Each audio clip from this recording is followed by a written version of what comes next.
YouTube দেখে শুনছি এক বক্তা বলছে, অমুক মুফতি সাহেব বলছে, অমুক জন বলছে কবর জিয়ারত করা বেদাত, কবর জিয়ারত করা যাবে না। কিন্তু আল্লাহর রাসূল নিজে কবর জিয়ারত করেছিলেন, জোরে বলুন না সুবহানাল্লাহ। আল্লাহর রাসূলের সাহাবারা কবর জিয়ারত করেছিলেন, এই যুবকেরা বাড়িতে সাবরেসানিও করেছিলেন, জোরে বলুন না সুবহানাল্লাহ। বিশ্বাস করুন, বিশ্বনবী রাসূল সাল্লাল্লাহু আলাইহি ওয়াসাল্লাম আমার দয়ার নবী মুস্তাফা জানে রহমত কেমন ভাবে কবর জিয়ারত করছে দেখেন। আল্লাহর রাসূলের একজন সাহাবা যার নাম হচ্ছে হযরত তালহা রাদিয়াল্লাহু তাআলা আনহু, এই যুবকেরা 18 বছরের একজন যুবক সাহাবা, ওই তালহা রাদিয়াল্লাহু তাআলা আনহু আল্লাহর রাসূলকে যখন মক্কা থেকে রাসূল যখন ইয়াসরিবের জমিনে আসে, ভালো করে বোঝার চেষ্টা করবেন আমার রাসূলকে মারার জন্য কাফেররা কত চক্রান্ত করেছিলেন। আমরা এটা জানি, প্রচুর চক্রান্ত করেছিলেন, দারুন নাদওয়াতে বসে আল্লাহ রাসূলকে মারার প্ল্যান করেছিলেন। হ্যাঁ, আমার আল্লাহ মুচকে মুচকে হাসে আর আবু জেহেলকে বলে, আবু জেহেল দে তোরা দুনিয়ার জমিনের উপরে আমার রাসূলুল্লাহকে মারার প্ল্যান করিস, আর আমি আল্লাহ আসমানের উপরে আমার রাসূলুল্লাহকে বাঁচানোর প্ল্যান করি, জোরে বলেন, এই জোরে বলবেন না। যেদিনকে সবাই একটা সুন্দর নাদওয়াতে বসে একটা মিউচুয়াল করে নিল যে মুহাম্মদকে হত্যা করা হবে, আমার দয়ার নবীকে মিটিয়ে দেওয়া হবে, আল্লাহ জিবরাইলকে পাঠিয়ে বলছেন, জিবরাইল যাও আমার হাবিবুল্লাহকে গিয়ে বলো আমার হাবিবুল্লাহ যেন মক্কা ছেড়ে ইয়াসরিবের জমিনে চলে যায়। আল্লাহর রাসূলের কাছে জিবরাইল যখন এসেছিলেন, রাসূল কিন্তু জিবরাইলকে 3 বার আল্লাহর কাছে পাঠিয়েছিলেন, বলছেন না আমি মক্কা ছেড়ে কোথাও যাব না। কেন যাবেন না? আল্লাহ রাসূল যুক্তি দিচ্ছেন, আমি যদি আজ মক্কা ছেড়ে ইয়াসরিবের জমিনে যাই, তাহলে আমার যখন কাবা শরীফটা তওয়াফ করার ইচ্ছা হবে, লাব্বাইক আল্লাহুম্মা লাব্বাইক লাব্বাইক লা শারীকা লাক লাব্বাইক ইন্নাল হামদা ওয়ান নি'মাতা লাক ওয়াল মুলক লা শারীকা লাক, আমার যদি এই কাবা শরীফটা তওয়াফ করার ইচ্ছা হয়, আমি যদি ইয়াসরিবের জমিনে যাই, তাহলে কাবা শরীফটা তওয়াফ করব কি করে? আবার বলছেন, রাসূল যুক্তি দিচ্ছেন কার কাছে? জিবরাইলের কাছে, যে আপনি বলেন আজ যদি আমার মাকামে ইব্রাহিমের পিছনে 2 রাকাত নামাজ পড়ার ইচ্ছা হয়, আমি যদি ইয়াসরিবের জমিনে চলে যাই, তাহলে 2 রাকাত নামাজ আমি কেমন করে পড়ব? আজ যদি আমাকে সাফা মারওয়া সাই করার ইচ্ছা হয়, তাহলে আমি যদি ইয়াসরিবের জমিনে চলে যাই, তাহলে সাফা মারওয়া সাই করব কেমন করে? যুক্তি দিচ্ছেন। কিন্তু জিবরাইল চলে গেলে আল্লাহকে বলবে, আল্লাহ বলবে যাও আমার হাবিবকে যেতে বলো ইয়াসরিবের জমিনে। আল্লাহর রাসূল সাল্লাল্লাহু আলাইহি ওয়াসাল্লাম বলছেন না, ইয়াসরিবের জমিনটা এমনই একটা নিকৃষ্ট জায়গা, যেটা নাম হয়েছে মদিনা শরীফ, সোনার মদিনা বলা হয়, এমন একটা নিকৃষ্ট জায়গা যেখানে রোগ উৎপত্তি হয়, ও জায়গায় যাব না। কারণ করোনা এসে বোঝা গেছে যে বাপকে ছেলে কতটা ভালোবাসে, বুঝতে পারছে না, ভাই ভাইকে কতটা ভালোবাসে, বোন বোনকে কতটা ভালোবাসে, বাস্তব কথা বলছি। করোনা ভাইরাস দেখিয়ে দিয়ে গেছে যে দুনিয়াটা কেমন স্বার্থের জায়গা, সেলফিশ জায়গা, স্বার্থের জায়গা। যদি বলেন কেন, আপনি দেখেন আমাদের নিউ টাউনে তো আমি দেখেছি চোখের সামনে, ভাইয়ের করোনা হয়েছে, ধরা পড়ে গেছে, আর এক ভাই বলছে তুই যদি ওই ভাই দেখতে যাস তোকে আর এই বাড়িতে ঢোকা হবে না। কিয়ামত এখানে শুরু হয়ে গেছিল, কথা বলেন না। আপনি চিন্তা করেন, জাস্ট দুনিয়ার উপরের কথা বলছি, এখন কবরের কথা তো বলিনি। দুনিয়ার উপরে মানুষ ভালো চেনা বড় দায়, ভালো করে বোঝেন বাবাজি। কারণ আল্লাহ বলছেন কোরআনে, ইন্নাল্লাহা লা ইউগাইয়িরু মা বিকওমিন হাত্তা ইউগাইয়িরু মা বিআনফুসিহিম। আমার আল্লাহ বলছেন, বান্দা যে জাত যে কওম নিজে পরিবর্তন হবার চেষ্টা করে না, আমি আল্লাহ ওই জাতি ওই কওমকে কখনোর জন্য পরিবর্তন ঘটাই না। পরিবর্তন কি দেখে হবেন? আপনি ভাইয়ের ব্যবহারটা দেখেন, ভাইয়ের ব্যবহার দেখেন। যে শালা বাবুর জন্য আপনি সারাক্ষণ চিন্তা ভাবনা করছেন, শালাটা কিছু করে না, আমার বউটা পাশে বসে বসে বলে যে আপনি এত কিছু এত সুন্দর পোস্টে আছেন, একটা কিছু ব্যবস্থা করে দেন, সেই শালা বাবু আপনার করোনায় আপনার দেখতে যায়নি, কারণ যদি ওর হয়ে যায় তো মরে যাবে, বুঝতে পারছেন না? কিরকম স্বার্থের দুনিয়া দেখেন বাপ। বিশ্বাস করেন দুনিয়ার জমিনে আল্লাহ পাক কোরআনে পরিষ্কার ভাবে জানিয়ে দিয়েছে, বান্দা ইয়া আইয়ুহাল্লাযীনা আমানুত্তাকুল্লাহ ওয়া কুনু মা'আস সাদিকিন। আল্লাহ কোরআনে বলছেন, বান্দা ইয়া আইয়ুহাল্লাযীনা আমানু, হে আমার বিশ্বাস ঈমানদার বান্দারা, ওয়াত্তাকুল্লাহ, আমি আল্লাহ, আমাকে ভয় করো। আল্লাহ বলছেন আমাকে ভয় করো। এখন আপনি নিজে পরিষ্কার নিজে চিন্তা করে দেখেন তো, আপনি কাকে ভয় করেন? সত্যি সত্যি আল্লাহকে ভয় করি আমরা? প্রশ্ন থাকলো আমার। অনেকে অনেক রকম কথা বলবে বাবাজি, কিন্তু বিশ্বাস করেন সেদিন জিবরাইল আল্লাহর কাছে গিয়ে বলছে, আল্লাহ আপনি যে জায়গায় নবীকে পাঠাচ্ছেন, মুহাম্মদ সাল্লাল্লাহু আলাইহি ওয়াসাল্লাম বলছেন ইয়াসরিব এমন একটা বাজে জায়গা, খারাপ জায়গা, যেখানে লোক ওই গ্রাম থেকে ওই জায়গা থেকে যেতেই ভয় পায়। বুঝতে পারছেন না? এই গ্রামটার নাম কি? মালিয়াডাঙ্গা। মালিয়াডাঙ্গা যদি এখানে রোগ উৎপত্তি হয় বা মালিয়াডাঙ্গা এই জায়গায় যদি কেউ জানে যে এখানে একটা বাঘ আছে, লোক কিন্তু মালিয়াডাঙ্গা ছেড়ে অন্য দিক দিয়ে ঘুরে ঘুরে যাবে। কথা ঠিক না ভুল? হ্যাঁ, কারণ মানুষের তারা একটা ভয় আছে, কিন্তু ভয় মানুষের আছে, কিন্তু ভয় করতে হবে কাকে? কেন আল্লাহ কোরআনে বলছেন ওয়াত্তাকুল্লাহ, আমি আল্লাহ, আমাকে ভয় করো। ভালো করে বুঝবেন বাবাজি, কেন আল্লাহ আমাদেরকে সৃষ্টি করেছেন, আল্লাহ আমাদের দুটো করে চোখ দিয়েছেন, দুটো করে হাত দিয়েছেন, পা দিয়েছেন, যৌবন দিয়েছেন, ইজ্জত দিয়েছেন, সম্মান দিয়েছেন, সবকিছু দেনেওয়ালার মালিক হচ্ছেন কে? আল্লাহ। আবার কেড়ে নেওয়ার মালিকও হচ্ছে আমার আল্লাহ। কিন্তু বিশ্ব নবী রাসূলুল্লাহ যখন জিবরাইলকে বললেন যে আমি ইয়াসরিবের জমিনে যাব না, কারণ ওখানে রোগ উৎপত্তি হয়, সেখানে গিয়ে আমি কি দিনের প্রচার করব? আল্লাহ রসুলকে সান্ত্বনা দিলেন। কি সান্ত্বনা দিলেন? আমার রাসূলুল্লাহকে বলছেন, জিবরাইলকে দিয়ে বলছেন, জিবরাইল যাও হাবিবুল্লাহকে গিয়ে বলো মক্কা থেকে ইয়াসরিবের জমিনে যাওয়াটা আমার রাসূলুল্লাহর পুরোপুরি যাওয়া হবে না, যাওয়াটা হবে টেম্পোরারি যাওয়া। জোরে বলুন না সুবহানাল্লাহ। কারণ আমার রাসূলকে হত্যা করার যে চক্রান্ত করছে, আমি রাসূলুল্লাহকে ফাতে দেব, আমার রাসূলুল্লাহকে আমি আল্লাহ বিজয়ী করব। তাই আমার রাসূল জানো কিছু সময়ের জন্য যাচ্ছে, যাওয়াটা পুরোপুরি যাওয়া নয়, যাওয়াটা হবে টেম্পোরারি যাওয়া। জোরে বলুন না সুবহানাল্লাহ। রাসূলুল্লাহকে আবার আল্লাহ সান্ত্বনা দিয়ে বলছেন, আল্লাহ খুশ করিয়ে দিলেন। কি খুশ? আমার রাসূলুল্লাহকে বলছেন, হাবিব আপনি যান ইয়াসরিবের জমিনে, যখন আপনি হেঁটে হেঁটে যাবেন আর ইয়াসরিবের জমিনে, মক্কা থেকে ইয়াসরিবের জমিনে ওই আপনার কদম মোবারক, আপনার পা মোবারকটা যখন ইয়াসরিবের জমিনে টাচ করবে, আপনার কদমের ওসিলায় আমি আল্লাহ ইয়াসরিবের জমিনের নামটাকে চেঞ্জ করে দিয়ে মদিনা শরীফ বানিয়ে দেব। জোরে বলেন, জোরে বলুন না বাবাজি, আরে জোরে হবে না সুবহানাল্লাহ? নারে দেখবে, নারে দেখবে।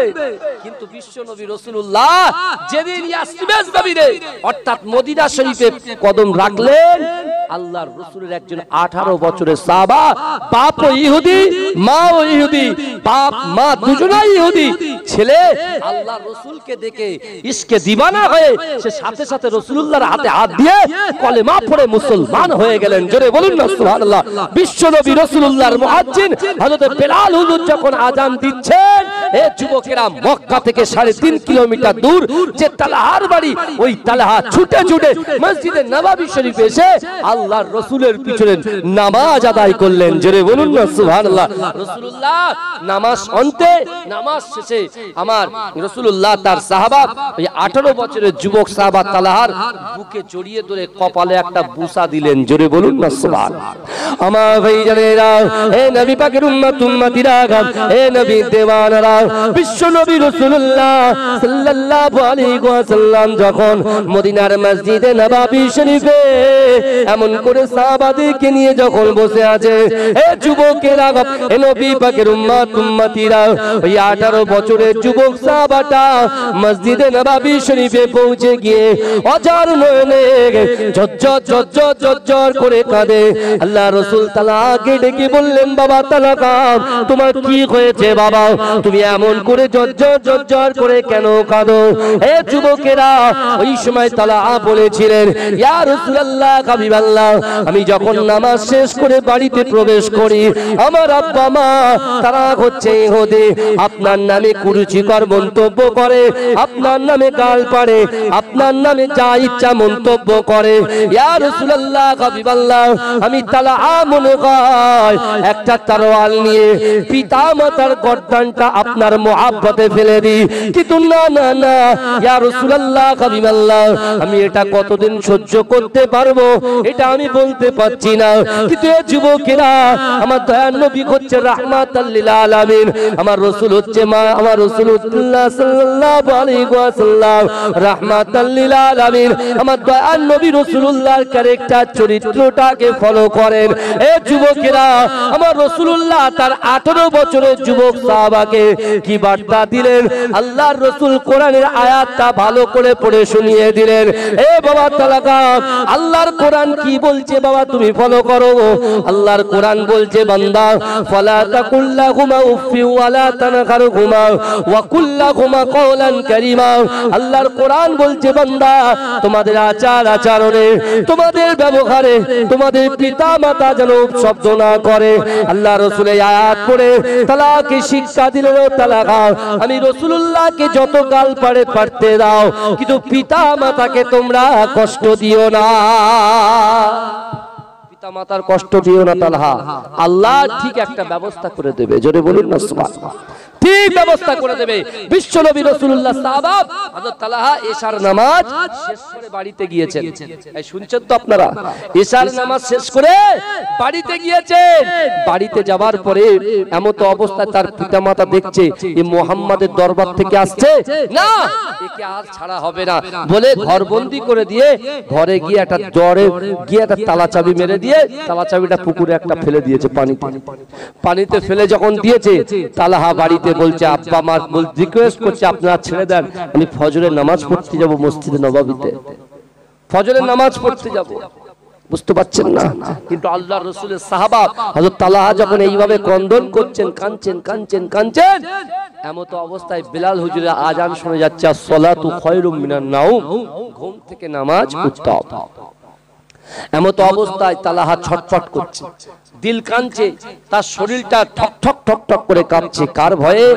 আল্লাহর ভয়ে। যে আমি যেদিন থেকে ঈমান এনেছি, 18 বছরের সাহাবা, সোচ চিন্তা দেখেন, সে বলছে আমি যতদিন ঈমান এনেছি রাসূলুল্লাহর হাতে হাত দিয়েছি, এক ওয়াক্ত নামাজ জামাতের সাথে আমার কাজা নাই, কিন্তু আজকে আমার পিতামাতার জন্য আল্লাহর কাছে আমার জবাবদিহি করতে হবে, এই না বলে চিন্তায় করছে, ক্রন্দন করছে, কাঁদতে কাঁদতে বিসমিল্লাহ বলে যখন তার পিতামাতা ঘরের দরজা তালা লাগিয়ে দিয়ে তালা চাবিটা ফেলে দিয়েছে, আর এই তালহা কি করেছে? বিসমিল্লাহ বলে হালকা করে দরজায় হাত দিয়েছে, আল্লাহ দরজাটাকে ওপেন করে দিয়েছে, খুলে দিয়েছে। জোরে বলুন, এই জোরে বলবেন না? তালা এক ছুটে সোজা মসজিদে নববীতে প্রবেশ করেছে। জোরে বলুন না? দেখছে আল্লাহর রাসূল তাকবীরে তাহরিমা বেঁধেছে, তালহা পিছনের কাতারে দাঁড়িয়ে গেলেন। এ যুবকেরা সালাম যখন ফিরিয়েছে, তালহা ফুপিয়ে ফুপিয়ে কাঁদছে। আল্লাহর রাসূল আবার তালহার কাছে গিয়ে বলছে, বাবা তালহা কি হয়েছে? বলে ইয়া রাসূলুল্লাহ, ইয়া হাবিবাল্লাহ হুজুর, আমার পিতামাতা আজকে আমার সঙ্গে এরকম ব্যবহার করেছে। আল্লাহর রাসূল তাও বলছেন, ইন্নাল্লাহা মা'আস সাবিরিন, তুমি সবর করো, ধৈর্য ধরো। যে সবর করবে আল্লাহ তার নিয়ত, তার সোচ, তার চিন্তা, তার উদ্দেশ্য, তার আকাঙ্ক্ষাকে আল্লাহ পূর্ণ করে দেবে। জোরে বলুন না? আল্লাহ কি বলেছেন? অহুম লা ইফতানুন, আমি আল্লাহ পরীক্ষা করব। একজন 18 বছরের যুবক সাহাবাকে আল্লাহ পরীক্ষা করছেন, আর সে প্রত্যেকটা পরীক্ষায় উত্তীর্ণ হয়ে যাচ্ছে। জোরে বলুন না? আল্লাহ রাসূলও খুশি হচ্ছে, আল্লাহও খুশি হয়ে যাচ্ছে। জোরে বলুন না? সুবহানাল্লাহ। কিন্তু এই যুবকেরা ভালো করে বোঝার চেষ্টা করেন। এবারে রাসূল সাল্লাল্লাহু আলাইহি ওয়াসাল্লাম আবার তার পরের দিনে দেখলেন তালহা মসজিদে নববীতে উপস্থিত নাই। বুঝতে পারছেন? মসজিদে নববীতে তালহা উপস্থিত না, রাসূল কিচ্ছু বললেন না। দ্বিতীয় দিন দেখলেন তাও উপস্থিত নয়, রাসূল কিচ্ছু বললেন না। তৃতীয় দিনে উপস্থিত, যখন দেখতে পাচ্ছে না, রাসূলুল্লাহ বলছেন আমার সেই 18 বছরের সাহাবা তালহার খবর কি গো? বলছি ইয়া রাসূলুল্লাহ, একজন সাহাবা দাঁড়িয়ে বলছি ইয়া রাসূলুল্লাহ, হয়তো আর জিন্দেগি জীবনে তালহার আপনার মসজিদে নববীতে হাজির হতে পারবে না। আল্লাহ রাসূল বলছে কেন, কি হয়েছে? বলছি ইয়া রাসূলুল্লাহ, ইয়া হাবিবাল্লাহ হুজুর, কারণ তালহা অসুস্থ হয়ে পড়েছে, তালহা বিচনসায়িত হয়ে গেছে, অর্থাৎ তালহা বেহুশ হয়ে পড়ে আছে, তালহার কোনো হুঁশ নাই, অর্থাৎ তালহা হয়তো আর বেশি দিন বাঁচবে না। আল্লাহ রাসূল একটা চিৎ মারলেন, চিৎ মেরে বসে গেলেন।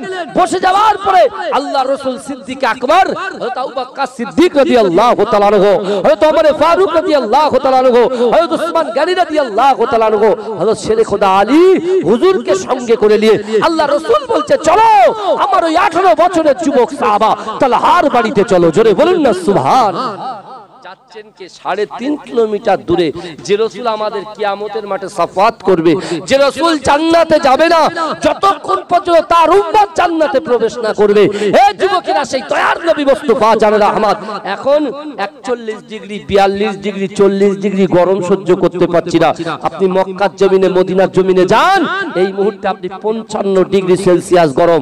আল্লাহর রাসূল ওই গরমকে উপেক্ষা করে তার সাহাবাকে এত মহব্বত করেছিল, তার সাহাবাকে এত ভালোবেসেছিল, প্যার করেছিল। ওই 18 বছরের সাহাবা দেখতে রাসূল তো অন্য সাহাবাদেরকে পাঠাতে পারত, নিজের কদমে হেঁটে হেঁটে তালাহার বাড়ির দিকে যখন এগোচ্ছে, ওইদিকে তালাহার পিতামাতা ইহুদি, অন্ধকার ঘর। আল্লাহর রাসূলের শান মান ইজ্জতকে আল্লাহ এত আলা করেছে। এই যুবকেরা ভালো করে বোঝার চেষ্টা করেন, আল্লাহর রাসূলের সাহাবা যখন সাহাবারা রাসূলুল্লাহ সামনে, সাহাবারা পিছনে, রাসূল যখন এগিয়ে যাচ্ছে তার পিতামাতা ফলো করছে, তাদের অন্ধকার ঘরটা যেন আলোয় আলোকিত হয়ে যাচ্ছে। এই জোরে বলবেন না? রাসূলুল্লাহ কদমটা যখন তালাহার বাড়িতে লাগলো, আল্লাহ তাদের দুই স্বামী স্ত্রী অর্থাৎ তালাহার পিতামাতার মাইন্ডটাকে, মনটাকে, তাদের হার্ট কলটাকে আল্লাহ নরম করে দিল। জোরে বলুন না। রাসূলুল্লাহকে দেখে রাসূলুল্লাহর ইস্তেকবাল করার জন্য দাঁড়িয়ে পড়লেন। জোরে বলুন না সুবহানাল্লাহ। মা কাঁদছে, বাপও কাঁদছে। বাপ মাই বলছে তালাহা কোথায়, বলে ঘরের ভিতরে। তালাহার বাপ বলছে ইয়া রাসূলুল্লাহ, ইয়া হাবিবাল্লাহ, হুজুর আমার ছেলে 3-4 দিন ধরে বেহুশ অবস্থায় পড়ে আছে, কিন্তু বিশ্বাস করেন যখন হুঁশ আসছে নবী নবী করে চিৎকার মারছে। জোরে বলুন না। এই জোরে বলা যাবে না। রাসূলুল্লাহর মোহাব্বত অন্তরে কলিজায় নিয়ে যদি কবরে যেতে পারেন ভাই, বিশ্বাস করেন যদি রাসূলুল্লাহর মোহাব্বত নিয়ে যেতে চান তাহলে কি পাবেন আপনি? আমার ভাইজানেরা, এ নবী পাকের উম্মত উম্মতিরা, এ নবী দেবানারা, এখুনি যদি আমাদের ইন্তেকাল হয়ে যায়, আল্লাহর কোরআন বলছে কুল্লু নাফসিন যায়কাতুল মাউত। যা আল্লাহ পাক রব্বুল আলামিন বলছে বান্দা তোমাদেরকে মৃত্যুর স্বাদ গ্রহণ করতে হবে। এ যুবকেরা, আল্লাহর কোরআন বলছে ওয়াজাআত সাকরাতুল মাউত বিল হক, মৃত্যুর যন্ত্রণা সত্য, মৃত্যুর জাকান্দানি সত্য। এ যুবকেরা, এখুনি যদি মৃত্যু হয়ে যায় সকলে মিলে খাটিয়া করে আস্তে আস্তে কবরের দিকে নিয়ে যাবে। এ যুবকেরা, আপনি যদি ইমানদার হয়ে যান, আপনি যদি আমলদার হয়ে যান, এ যুবকেরা, আমার আল্লাহ পাক রব্বুল আলামিনের, আল্লাহ পাক রব্বুল আলামিনের ফেরেশতা হযরত আজরাইল আলাইহিস সালাতু ওয়াস সালাম একজন ইমানদার ব্যক্তির যখন জান কবজ করতে আসে, এ যুবকেরা বিশ্বাস করেন আমার আল্লাহ পাক আজরাইল কে জানিয়ে দেয়, ও আমার আজরাইল রে, যাও যাও যাও, আমার একজন ওলি বান্দা, আমার একজন সলে বান্দা, আমার একজন নেককার বান্দার জাহানটাকে কবজ করে নিয়ে এসো। এ যুবকেরা, আজরাইল যখন আসে, আজরাইলের পিছু পিছু 500 ফেরেশতার ফোর্স সঙ্গে করে নিয়ে আসে। আমার ভাইজানেরা, আজরাইলের হাতে এমন করে জান্নাতের ভিতরে একটা সুন্দর রুমাল, জান্নাতি রুমাল, যে রুমাল থেকে সুগন্ধি বার হয়, যে রুমাল থেকে খুশবু বার হয়। এ যুবকেরা, সুন্দর রুমালটাকে নিয়ে আল্লাহর বান্দা, আল্লাহর নেককার বান্দার পাশে হাজির হয়ে যায়। এ যুবকেরা, এ নবী পাকের উম্মত উম্মতিরা, ওই 500 ফেরেশতা এসে আল্লাহর ওই বান্দার গায়ে হাত রাখে। এ যুবকেরা, আজরাইল যখন উপস্থিত হয়ে যায়, আমার আল্লাহ পাকের হুকুমে আল্লাহর ওই নেককার বান্দাটা এমন করে যখন সামনের দিকে তাকায়, উনি দেখতে পায় আল্লাহ পাকের 8টা জান্নাত তার জন্য খোলা আছে। এ যুবকেরা, ওই আল্লাহর নেককার বান্দাটা যখন এমন করে জান্নাতের দিকে তার চোখটা চলে যায়, এমন করে আজরাইল বলে, এ সুন্দর আত্মা, এ আল্লাহ পাকের নেকি আত্মা, আসো আসো তুমি বার হয়ে আসো। এ যুবকেরা তখন কি করে, আত্মাটাকে বার করে নেয়, তার কোনো কষ্ট হয় না, তার কোনো চাকান্দানি হয় না। এ যুবকেরা, ওই আত্মাটাকে নিয়ে যখন এমন করে যুবকেরা ওই মৃত্যু যখন হয়ে যায়, ওলি বান্দার মৃত্যু যখন হয়ে যায়, নেককার বান্দার মৃত্যুটা যখন হয়ে যায়, ও যুবকেরা ওই নেককার বান্দাটা দুনিয়ার জমিনে যে রাস্তা দিয়ে হেঁটে হেঁটে যায়, ওই রাস্তার মাটিগুলো অজান নয়নে কাঁদতে থাকে, আল্লাহকে বলে আল্লাহ পাক আপনার একজন নেককার বান্দা, সে আপনার রাসূলুল্লাহর উপরে দরুদ পড়ে, 5 ওয়াক্ত নামাজ পড়ে, হুকুকুল্লাহ আল্লাহর হক আদায় করে, হুকুকুল ইবাদ বান্দার হকটা আদায় করে। ওগো রব্বুল আলামিন আল্লাহ, আমি মাটি আমার বুকের উপর দিয়ে যায়, আমার বড় শান্তি লাগে, আমার বড় ভালো লাগে, আল্লাহর কাছে এই মাটিটা কন্দন করতে থাকে। এ যুবকেরা, দৈনন্দিন যে রুজি আল্লাহ আমাকে আপনাকে দিচ্ছে, ওই আমার ভাই জানেরা ভালো করে বোঝার চেষ্টা করেন। হাদিস শরীফের মধ্যে স্পষ্ট ভাষায় এসেছে যে রুজিগুলো যে দরজা দিয়ে আসে, একজন নেককার বান্দা যখন ইন্তেকাল করে, ওই দরজাটা যখন বন্ধ হয়ে যায়, ওই রুজির দরজাটা ওই নেককার মানুষের জন্য আল্লাহর কাছে মাগফিরাতের দোয়া চাইতে থাকে। এজন্য বলেন, একজন ভালো মানুষের দুনিয়ার জমিনের উপরে কতটা ফ্যাসিলিটি দেখেন। একজন বান্দা ইন্তেকাল করছে, বাড়ির লোক কাঁদছে, কিন্তু সে যদি নেককার হয় তার মনে একটা শান্তি চলে আসে। জোরে বলুন না সুবহানাল্লাহ। এই জোরে বলেন না। আমরা যখন ঘুমিয়ে স্বপ্ন দেখি, স্বপ্ন আমি দেখি, কষ্টটা আমার হয়, কিন্তু পাশে শুয়ে থাকা মানুষ বুঝতে পারে? এই কথা বলেন না। হ্যাঁ, কবরে যে আযাব হয় এটা কিন্তু সত্য, কিন্তু আমরা বুঝতে পারি না। তার কারণ কি বলেন তো? তার কারণ হচ্ছে ঘুমিয়ে স্বপ্ন দেখলে দেখবেন একজন চড় মারছে, সেই চড়ের টেস্ট আর আপনি ঘুমিয়ে চড় খেলেন সেই টেস্ট দুটোই কিন্তু এক। দেখবেন আপনি চোখটা শাট করে খুলে ফেলবেন। কথা ঠিক বলছি না ভুল বলছি? হ্যাঁ, আপনি স্বপ্ন দেখছেন, যে টেস্টটা আপনি পাচ্ছেন সব দিক দিয়ে A to Z, প্রত্যেকটা বিষয় আপনি এক্সাম্পল নিন, ভালো করে বোঝার চেষ্টা করেন। আপনি মনে করছেন আপনার আম্মা ইন্তেকাল করেছে, আপনার আম্মা ইন্তেকাল করেছে, আপনি বাড়ির বাইরে আছেন, আপনি মুম্বাইতে আছেন, বা আপনি অন্য সিটিতে আছেন, দিল্লি আছেন, গুজরাটে আছেন, রাজস্থান আছেন, সুরাটে আছেন, বুঝতে পারছেন না? কিন্তু আপনি স্বপ্ন দেখছেন, কিন্তু বাড়ি খাটে শুয়ে আছেন, এসি চালিয়ে দিয়ে, এসি চালিয়ে দিয়ে আপনি স্বপ্ন দেখছেন। হঠাৎ করে স্বপ্ন দেখে কি দেখছেন? দেখতে পাচ্ছেন আপনার মা ইন্তেকাল করেছেন, আপনার বাড়ির কবরস্থান বাদ দিয়ে অন্য জায়গায় আপনার মার কবর হচ্ছে। ভালো করে বুঝবেন, আপনি যদি আপনার মাকে ভালোবাসেন, আপনি স্বপ্নের চামচে কেঁদেই যাচ্ছেন, বাড়িতে আসলেন, এসে দেখছেন মায়ের খাটিয়াটা অন্য কবরস্থানের সামনে দাঁড় করানো আছে, সবাই বলছে এখানে কবর হোক, ও বলছে ওখানে কবর হোক। ভালো করে বুঝবেন। এখন কথা হলো, আপনি গিয়ে যেই আপনি মা বলে ডেকেছেন, মা উঠে দাঁড়িয়েছে, আপনি খুশি হবেন না বেজার হবেন? এই কথা বলেন না। আপনি আপনার মা ইন্তেকাল করেছেন, ঠিক আছে, আপনি স্বপ্ন দেখছেন, কিন্তু আপনার মাকে, আপনার মার লাশ খাটিয়াতে রাখা আছে, সব ভাইরা ডাকছে, জানে না, আপনি বাইরে থেকে এসে মার কাছে গিয়ে মাকে মা বলে ডেকেছেন, মা উঠে দাঁড়িয়ে গেছে। এখন আপনি বলেন আপনি খুশি হবেন না বেজার হবেন? কিন্তু মাকে যেই ছেলে বলছে মা তুমি বাড়ি চলো, মা বলছে কোচি আমি তো মরে গেছি, আমি আর যেতে পারবো না, তাহলে দিলের ভিতরে কতটা কষ্ট হবে বলেন দিন?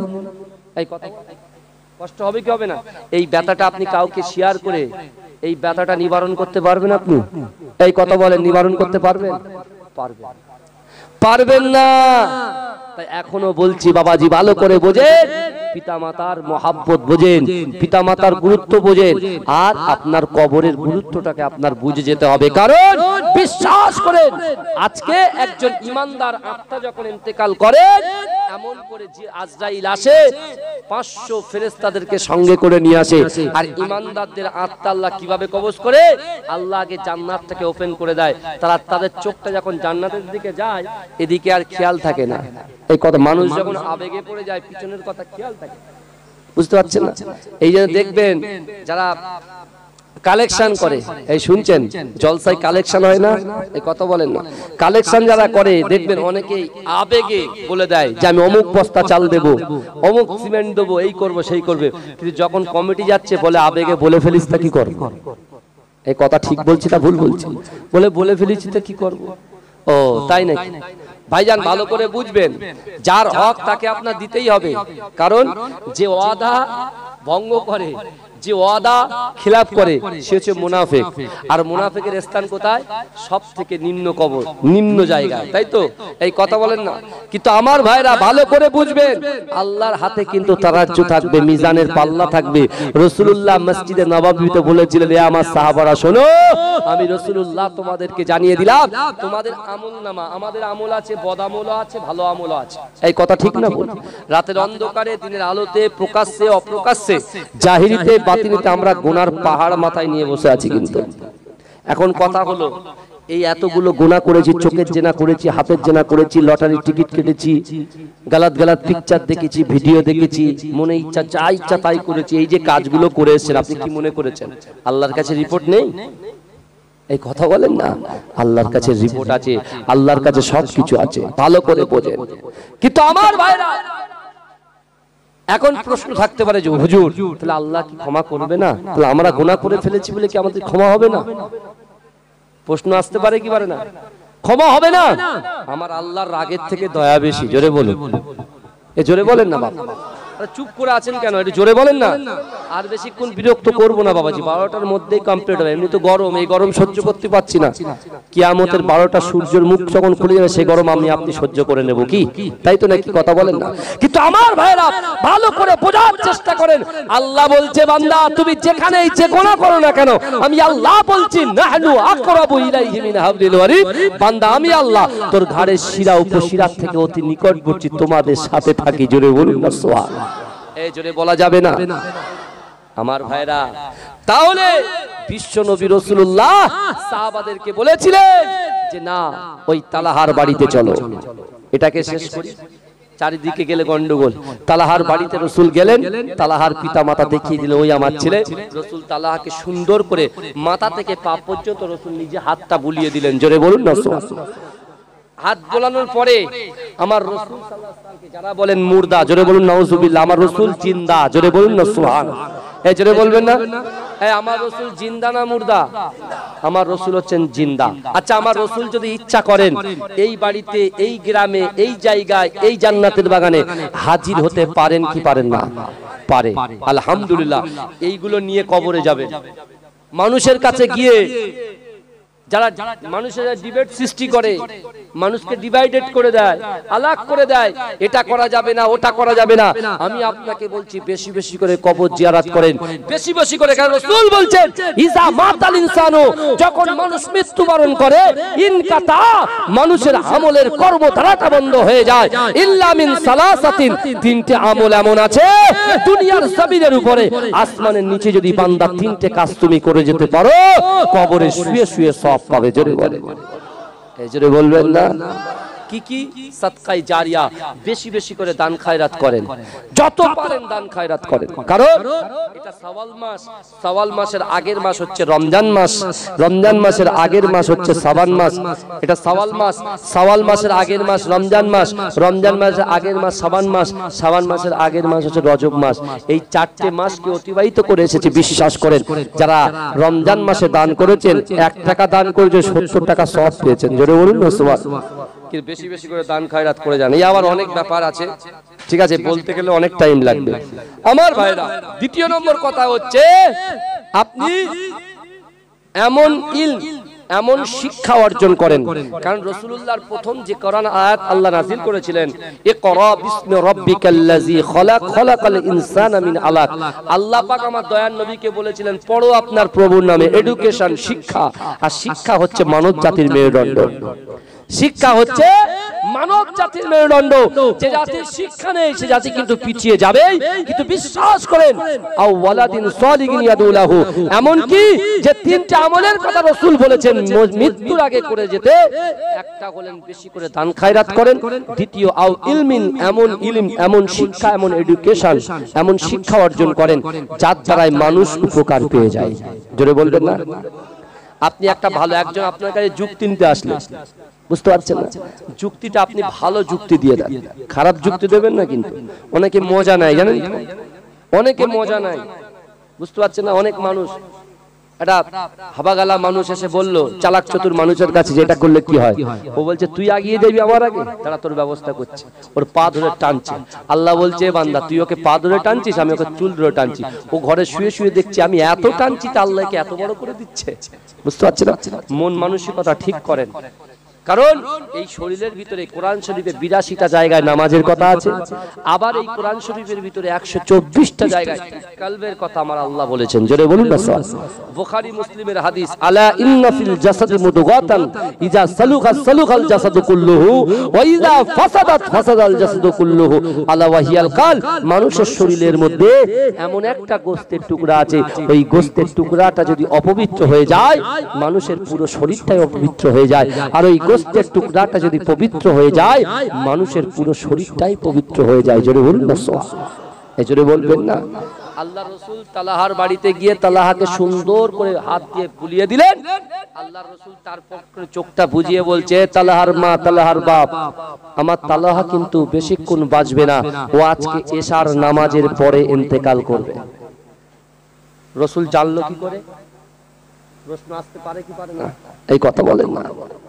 অনেক মাসলা মাসাইল আছে বাবাজি, কিতাব বহুত মোতালা করতে হবে, তারপরে জিনিসগুলো আপনি বুঝতে পারবেন। কারণ বর্তমানে আলেমে আলেমে যে ডিবেট তৈরি হচ্ছে, এখানে আপনার নাক গলিয়ে কোনো কাজ হবে না। কারণ আলেম আলেমে বুঝবে, আপনার আলেমদের দিকে ঢুকবেন না। কিন্তু মুজাদ্দিদ জামান আমিরের শরিয়াত আলা হযরত দাদা হুজুর পীর কেবলা রাহমাতুল্লাহ আলাইহি যে মাসলাকের উপরে আছেন, বিশ্বাস করুন এটাকে সুন্দর করে ধরুন, ৫ ওয়াক্ত নামাজ আদায় করুন, পিতামাতার খিদমত করুন, আল্লাহর হক আদায় করুন, বান্দার হক আদায় করুন।